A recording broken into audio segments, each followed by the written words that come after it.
Let's go, girls! Nah, nah, nah, nah, nah, nah. And welcome back to a very special first anniversary episode of Crips and Corks. I'm your host, DJ, here with my co-host, Paul. As usual. Happy anniversary! Happy anniversary! We did it one whole year. I know. Did you ever think you and I would be celebrating an anniversary together? No, honestly, well, maybe like a year of like sobriety or something like that. But I didn't even think that. No, I didn't. You know, I've recently discovered that I have a problem. And it's something, they say the first step to recovery is admitting you have a problem. And my problem is, I've been drinking so much vodka Diet Coke that Diet Coke, like virgin Diet Coke, tastes funny. So from now on, we are just drinking vodka soda. Vodka soda. That'll fix the problem. Yes, it will. What's new with you, Paul? Oh, gosh. I just got back from Sweat Tour. I'll talk about that more on the main pod. But, yes. Oh my God, Sweat Tour living. That's why my voice sounds hoarse, because I was screaming for 3 hours. Oh. Yeah. What twink did that to you? Troye Sivan. Oh. Because I was, Troy and Charlie. Lucky Best boy. Concert. Best concert ever. Now, speaking of our anniversary, before we get into the subject at hand, I have an anniversary gift. Bitch, you can't be doing this because you be making me look stupid. I never have any gifts. It's a pod thing. Oh my God. Oh, are they wine glasses? No. No, well, what the fuck is it? You can open one.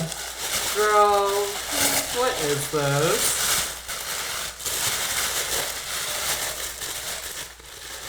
Dead inside. Ghost people all year round. And dead inside. Very accurate, because I've been dead inside for a very, very, very, very, very long time. So I don't know if we'll ever use them on the actual pod, but I figured if we ever needed mugs, these were perfect. They are perfect. They're beautiful. Thank you for the anniversary present. I did not even think of that. Well, it's not a present for you, it's for the pod. It's for the people at home. Exactly. It's for you guys. By the way, shout out to Koala Boutique. If you are in Pittsburgh, Pennsylvania, stop by. It's located at 639 Wexford Bain Road, Wexford, PA, 15090, or they also have a coffee shop at 820 West Ingomar Road, Pittsburgh, PA, 15237. Well, that's enough of that. They're not paying us, so... Well, actually, no, the girl who I bought them off of did say, like, please, I told her what they were for, and she said, shout us out on your podcast. Yeah, but they're not paying us, so we're moving on. Okay. We are here to talk about, once again, the Mothman.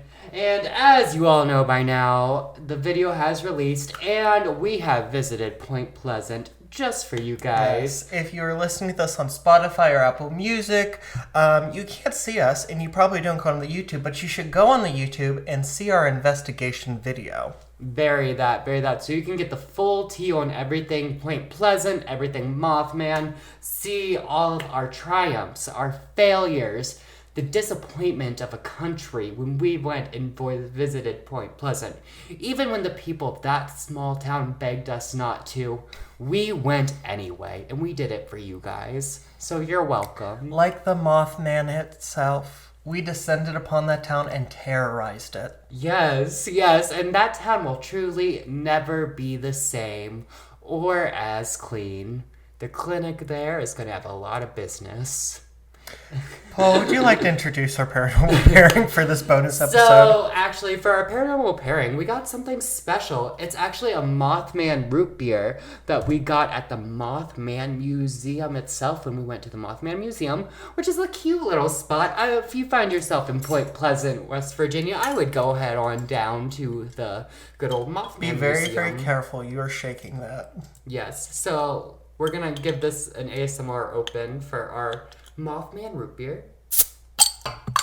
Period. That was a good ASMR. Do you want to That do your was- own? Yes. You seem nervous. Well, you were shaking yours around. I thought it was going to go up like that It's- mermaid bubbly. It smells very root beer-esque.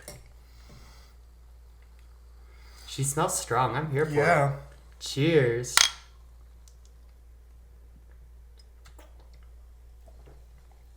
That's root beer. That's a good root beer. I'll say that is a high quality root beer. Y'all, if you find yourself in Point Pleasant, West Virginia, give this Mothman root beer. Didn't they have a try. other flavors too? They did have other flavors, but I guess we're root beer people. Not really. I don't know. No, we got because the Mothman was on the front. Yeah, that's tea. Literally. No, it's cute. This will also be our first episode without any alcohol, which is crazy. Yeah, both of us. Yeah. Yeah, I mean, the last two you did drink Diet Coke rather than the wine, but that's because you were sick. Yeah, but I still tasted the wine. This That's one we're not true. even like tasting. Oh my god, breaking the mold. I know. We're new people in 2020. It's still 20 the same year, but you know, we're new people. Okay, let's get into Point Pleasant. Yes, Paul, first impression of Point Pleasant when we got there. So, Point Pleasant is a very small town. One street, not much going on. Very, very small town. We quickly realized that Mothman was the thing keeping that small town alive, attracting the tourists and everything. It is a quaint little town, you know, if you're looking to get away for a quick little visit. The Airbnb. Oh, it's adorable. Can we say the address of it on... I don't know. Probably not. Let's just not. It's really cute, but just look up like on Airbnb Point Pleasant. You'll probably be able to find it. It was really well located right along Main Street, so we could walk everywhere. Yeah. The owner decorated it beautifully with Mothman stuff. All the Mothman gear, Mothman plushies, and it also used to be a dentist office. Yes. So there were dental things on the wall too, like old teeth printings, would you call Yeah, that? and the tools and like shadow boxes. Yeah, dental records. It was a very cool Airbnb. very 10 neat. of 10 would recommend. And we walked. So we started visiting the points of the city first, where all the historical stuff happened. Like you saw like the police. The place where the police report first came in when they first saw yeah, we the went to the Mothman. police station where the first sighting was first reported. Yes. That was right down the block from where we were staying, as was the site of the original Silver Bridge that collapsed at the climax of the original Mothman story. Exactly. They had a little memorial there and a mural. Yeah, and they also had a mural for the battle that happened there. Yes, along the Riverwalk, they had a whole series of murals about the history of Point Pleasant, especially the early history, especially the Battle of Point Pleasant. It was the only major action of Dunmore's War. Oh, yes. It was fought on October 10th, 1774, between the Virginia militia and Shawnee and Mingo warriors. It was fought along the Ohio River, and it was between the forces of Lord Dunmore and Chief Cornstalk, who, in the Mothman story, there are a lot of stories saying that he was captured during this and later killed. And a lot of people say that the Mothman relates to a curse that he supposedly uttered when he was going to be executed. They actually have a memorial there to Chief Cornstalk, if I remember correctly. They had two. They had statues of him and the colonizer, Lord Dunmore. And they also had his graves with a beautiful obelisk where he was buried. Yeah. And we tried to ghost hunt there. Yeah, we didn't get anything, but we tried. And we tried for you guys. So We did you're try. welcome. Maybe it's haunted. It was like, I will say, it was like 9 o'clock at night. So Yes. maybe it was haunted. It just wasn't an active time of night or something. But we did do a little investigation of the park that night. Yes. There was a little Native American altar there. There was a stone and a Native American altar, and we tried investigating there as well. Unfortunately, didn't catch Yes, anything the there. park is Tuendi Way State Park. Oh, yeah. Twin. Yes, Yeah. and it's where Lord Dunmore's camp was. Because the battle was fought, the town was built over the battleground. Right. So there's dead bodies there. Still, Oh yeah, like buried. we met a local, and he was telling us that along his property, like he was doing some construction, and they started to like dig up, and they found like 4 sets of bones. Yes. Had to call the coroner. The coroner was like, yeah, these are bones of indigenous people, probably from the battle. And so he just recovered them up. Decided, nope, I'm not building here because he said he had experiences on his property. Yeah, it is interesting. The people we were talking to in this little store we walked in, we started talking to the store owner, and they started telling us about all these paranormal experiences they had in the shop. Just noises and things they would hear. No one else was there with them. They talked about other haunted buildings within Point Pleasant, and I wasn't expecting to hear so many stories of ghosts and things. But when you think of it in regards to the battle and all the history of Point Pleasant, it's really not surprising that there is ghosts and paranormal things like that have happened and do happen in Point Pleasant. Unfortunately, we didn't get to go into any of the super haunted areas. Now, we did have an interesting experience in the park where we toured that house. Yes. What did you feel there? So there is the first log hewn building in Point Pleasant is in the park. It's called the Mansion House. Yes. And it's totally free during open hours to go through. And we decided to take a walk through, and we did the first floor first. Yes. And everything's fine. And then we went into the basement where the kitchen was. Mm-hmm. And Paul looked at me, and you said, is there anything in here? And I was like, there's something here. Like, I can feel it. Mm-hmm. And then we went up to the second floor, and there was, something there. I thought I was going to pass out. There was definitely something going on the second floor there. There were multiple stories of that house. It's a lot bigger on the inside than you would expect.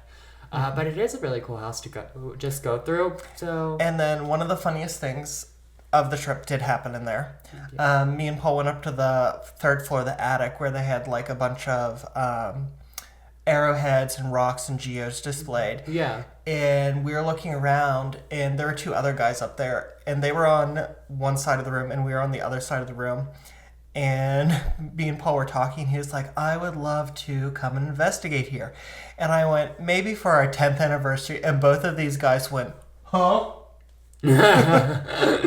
Like we were talking about a wedding anniversary. Right. No, but I do think they do investigations, because when we were investigating at night, there were people walking around on the inside. Yeah, it really freaked us out because we were walking up and there was not a light on the place, and there was not a light on the place, and then the attic light went on, and then we just saw a woman in the window really quickly. Yeah. And then it went off, and I was like, we're gonna walk around the house and see if there are any lights on, just to do a logical approach.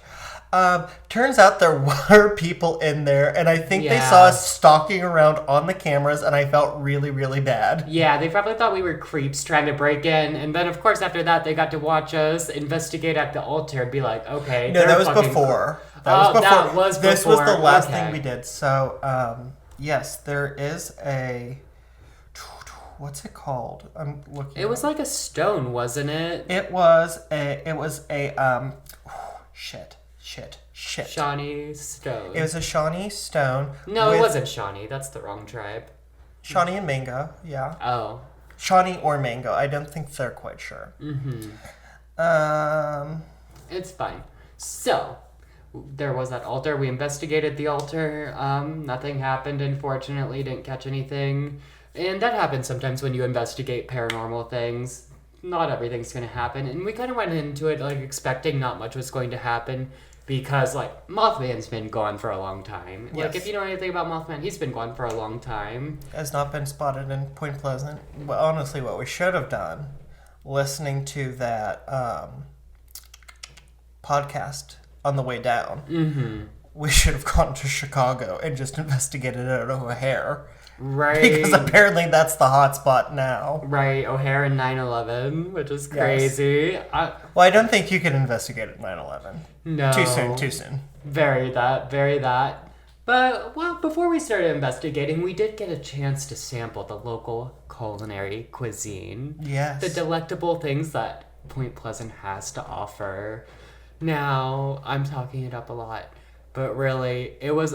So the first thing we had was a good old Mothman burrito, and it was cute. I will say, that burrito was good. It was very good. Listen, go on down to that Rio de Bravo, I think it was. Rio Bravo down in Point Pleasant. They do a good burrito. Rio Bravo 2. The second one. It's right along Main Street. Yeah, very good, very good. And then we went and we had a good old... Mothman Sunday. Or it was the Mothman Bowl. Yeah. From What's the Scoop. It's right across the street from the Mothman Museum. Super cute. It was pretty good. Super filling. Yeah, the ice cream was very good. Would definitely recommend Paul that. made me eat most of it by myself. Now, one thing we probably wouldn't recommend is the Mothman pizza. That was a big yikes. If you haven't watched it already, go watch the investigation video where we have in there the expectation versus the reality. Oh yeah, that Mothman pizza was not the tea, and those people that was embarrassing. I have to say, that was the most disappointing part of the trip. Honestly, yeah, that Mothman pizza, the photo online looks a lot different than what they actually gave us. So go on over to the video and see exactly what we're talking about. But, so after we did the town, we went out to the TNT area. Yeah, we did. Yeah, we went and saw the bunkers. And you know what? I do want to bring this up. Everyone else thought I was crazy. But we were having a hard time finding where the igloos were. Yeah. And every time we would get signal to look it up, Paul would stop the car and we'd lose signal again. And then we got to where there was signal. And I had found it once before, but it wasn't fully loading. And we got to where it was signal and it would not pull up again. Yeah. And this is something that happened in John Keel's book. He mentions that he would be looking for something and it would just keep there'd be things interrupting him or getting in the way. He would have a map. The map would go missing. Well, we eventually found it though. We did find it. If there's nothing there, why would they try and be keeping us away from the bunkers? Because we went there and there was they're creepy and everything. Don't get me wrong, it's a cool sight and it's super I don't spooky. question the Men in Black, Paul. Oh, yeah. I know that's one thing about you. You never question a man in black. Those ultra-terrestrials, who knows what they're hiding in there? Ultra-terrestrial? You gotta read John Keel's book. Ultra-terrestrial sounds crazy. What is that? So in John Keel's book, John Keel was a noted ufologist, and he made a link between Mothman and UFO activity, and he coined the phrase Men in Black. I think he coined the phrase Men in Black. But anyways, his thing was he didn't think that UFOs and the Mothman were extraterrestrials, aliens out of this world. He thought they were ultra-terrestrials, people of this world who are at a higher plane of existence. Oh, okay. So in heightened intelligence and heightened abilities. Yes. And so that's what he thought the Men in Black were. That they weren't a government entity, but they were these sort of higher level beings. And it was the normal terrestrials aren't ready for it. Okay. That makes sense now. Yeah, and just the way, every time we tried looking it up, the map would not pull up, even when we had signal. And I actually had to switch and download Google Maps for it to come up. And the entire time I was waiting for it to crap out. That does make for a good story. I'm of the belief that we were just in between cell phone signals and it was cutting in and out, and that was what's doing it. But yours is a much better story. Yes, it is. And we're gonna cut out your disbelief. I edit the audio. I can do that now.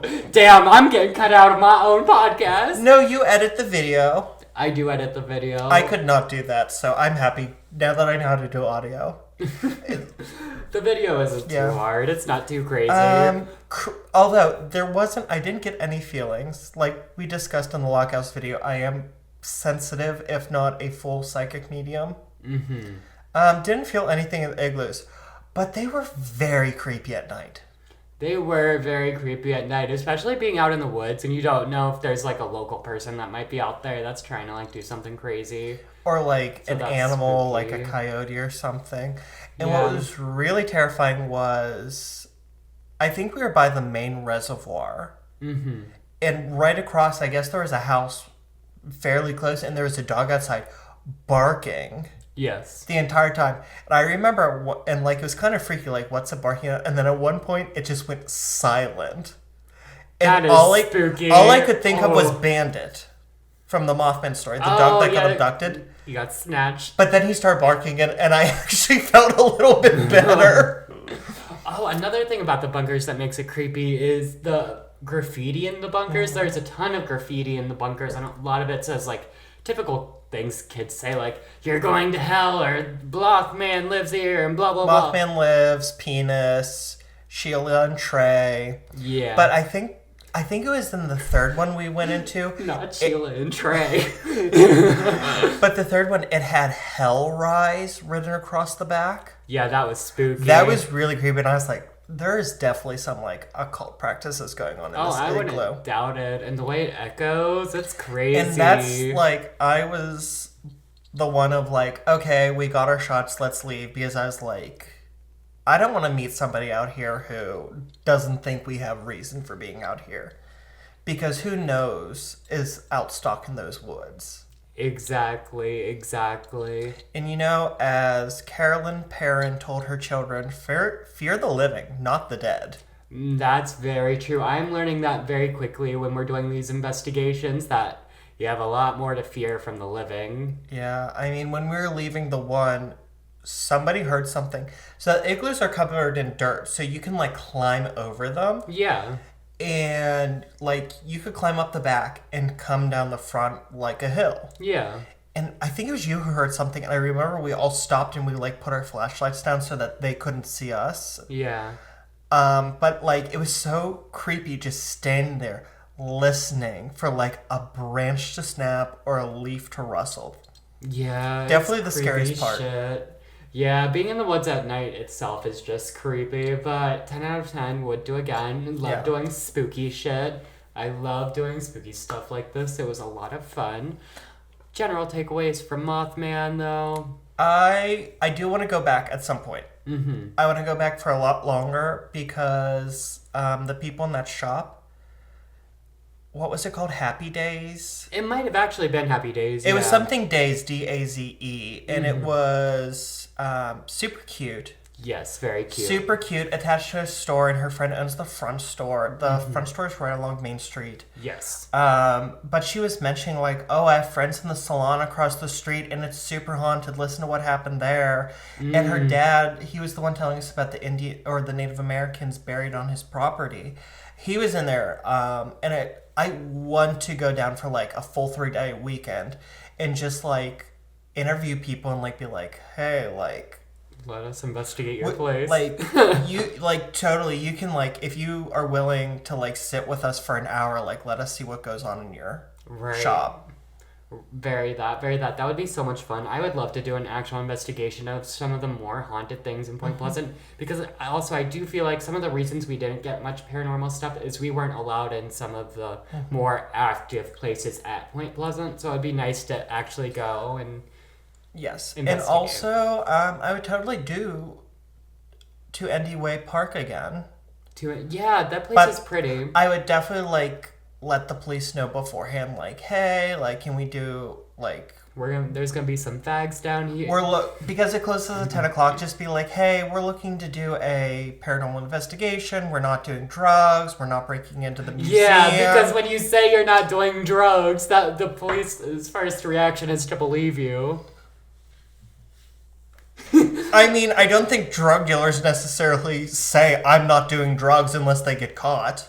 Yeah, well, it's just funny, like, calling the police and be like, I promise I'm not doing drugs, well, but... I don't think I would start with, we're not doing drugs. I think it'd be like, hey, we're looking to do a paranormal investigation. Would it be okay if we were in the park after the 10 o'clock cutoff time? And we won't do drugs this time.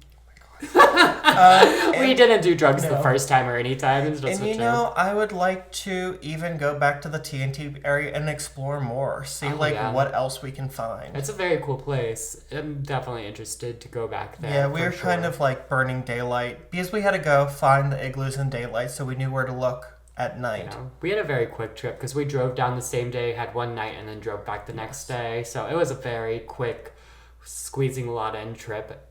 But overall, it was a lot of fun. It was I had good. fun. We got to spend some time with some of our friends who went along. It was so shout out to all of our friends Yeah. who came with us and held the camera for us at some points and helped us with the investigation. You guys are awesome. We won't say their names just to keep their privacy and everything. And I would definitely recommend going to Point Pleasant. Get all of the Mothman food. It's so much fun. It's just a nice little day trip to do with your family. You don't go to Disney World and not get Mickey waffles, so. Exactly. Very that. Yeah. Go to Point Pleasant, visit the Mothman Museum, do the thing. It's a nice little town. The people are super nice. And yeah, I'd do it again. So, how about you? I would definitely do it again. I will do it again at some point. Right. Even if it's not with you. Right. Because we're going down that branch. No, that was bad. That sounded like we're breaking splitting up, guys. No, but like we're it's coming. about to be Crips, just Crips. No, I think we're coming to the point where like we're getting spookier, and I think at some point we will go on like solo investigations or investigations. Yeah. Without the other one with other people. Yeah, I could see that happening for sure. And we have some investigations already planned out coming up very soon, hopefully. We still have to do them and film them, but we do have other things in the works. Yep. We do have other things in the works for you guys that are going to be a way more spooky. And I'm it's super going to be fucking a good excited. New podcast year. Yes, I'm so fucking excited. We're getting up in the gig, and I'm so excited for everything that's to come. So before we end, I just want to like reminisce a little bit about our first episode. Our first episode of Mothman, it was very long and very in-depth. It was very long, very in-depth. Well, No I cuts. researched it for 3 years. Yeah, there was a lot of information in there, and there were no cuts because we didn't know how to cut. Maybe at some point we'll do like a special like. Maybe we'll take down the original and put up an edited version and put the original director's cut on our Patreon one day. Not the director's cut. The director's cut, Jesus. X-rated. I thought the director was uncut myself, but... What director would that be? But no, we've come so far, I mean... We have. From episode 1, like... Our jokes are better, kind of. Our intros are better. Yes, we're on video now. You're presenting. Yeah, I'm doing episodes by myself. Not by myself, but presenting by myself. Mm-hmm. And yeah, we've really come a long way in a year. So I'm excited to see what else is going to happen, how else we can improve in the next coming years, and just see what continues to happen. How about you? Yeah. I'm really excited. I've already got a couple episodes for this next year planned and not quite ready to go because I got to research them. Mm-hmm. But this comes out on October 1st, literally our first anniversary. Yes. Spooky. So this month we're like all spook, all scary stories, a little surprises. Couple surprises along the way. Yeah, go be sure to watch our TikTok for our own little version of Vlogmas. We'll be posting every day on TikTok every day of October, so go over to TikTok. And also, if you don't normally watch the videos, tune in the videos because there are going to be some special things that you have to see on video. Very that. We won't tell you until Sunday for our first October episode. Right. There's things coming. We always have something up our sleeve. But, yeah, happy anniversary. Happy anniversary. Yep, happy October, everyone. Happy October. Hope you enjoyed this month. Happy National Coming Out Month to our queer bees out there. Yes, happy National Coming Out Month to everyone who's came out before. I've never came out in my life, but also, happy National Coming Out Month to those who have yet to come out. You'll get there one day, kids. It sounds weird, but it does get better. Yep, very true. For a project, it does get better. Yes. And be sure to come and join us. We are trying to build our little cult. We have snacks. Tell friends, coworkers, family, the person who lives down the street under a bridge to listen to us. Right. Tell all of your friends. Tell everybody. You can also email us your personal stories or episode suggestions. Our email address is cripsandcorks@gmail.com. Also follow us on all of our social media on TikTok and Instagram at Crips and Corks Pod, or on Facebook or Twitter at Crips and Corks. You can also DM us your thoughts there, but please keep your listener stories in the email so we have them all in one place. And if you're listening to this audibly on Spotify, Apple Music, whatever, in the description there's a text me link, and you can text us and let us know your thoughts too. Paul, where can they find you when you're at home? You can find me at my personal Instagram and TikTok at Paulember, PAULEMBER. And most importantly, make sure you go out and vote. You can register at headcount.org, so make sure you go out and vote. And as usual, it's not delivery, it's DiGiorno. And if you would like to follow me, please do so at Instagram or at TikTok, The Real Deej Powers. And if you'd like to write me a love letter, you can do so by addressing it to the Mothman statue, Point Pleasant, West Virginia. Period. And that's all she wrote. Until next time, guys, remember to keep your crips tight. And your corks loose. Bye! Period. 1 year down.